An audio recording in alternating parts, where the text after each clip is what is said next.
আবার এসছে আমাদের কাছে সেই খতরনাক ক্লাসিক S11 2023-এর গাড়ি। অ্যান্ড গাড়িটার লুকটা দেখে নাও, ঠিক আছে, একদম ব্ল্যাক বিস্ট ভকাল। আর এই হচ্ছে গাড়িটার টোটাল লুক। গাড়িটা হচ্ছে এমক ইঞ্জিনের সাথে আসছে BS6-এ, যেটা এখন পাওয়া যাচ্ছে 7 সিটারের খতরনাক গাড়ি, ঠিক আছে। এই গাড়ি ফ্রেন্ডস স্টেপনি ডেফিনেটলি আনইউজ পাবে। পিছনে দেখে নাও নাম্বার প্লেটটা আরামবাগের নাম্বার আছে, আরামবাগ বলছি ইয়ের নাম্বার আছে, ঘাটারের।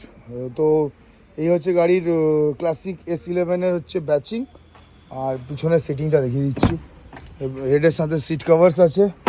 গাড়ি ডেফিনেটলি সিল টু সিল হবে। 42,000 kilometre originally driven with service রেকর্ডের সাথে আছে। এই হচ্ছে গাড়িটার টোটাল হচ্ছে ক্রুজ কন্ট্রোল থেকে মিউজিক কন্ট্রোলস, বাকি সব ইন্টেরিয়ার দেখে নাও, ঠিক আছে। আস্কিং প্রাইস কী পড়বে তার জন্য পুরো ডিটেলসটা দেখুন। শেয়ার করুন মেকানিক্যাল বাই চয়েসে YouTube channel, Facebook page and Instagram আর হোয়াটসঅ্যাপ গ্রুপে, ঠিক আছে। এটা আস্কিং প্রাইস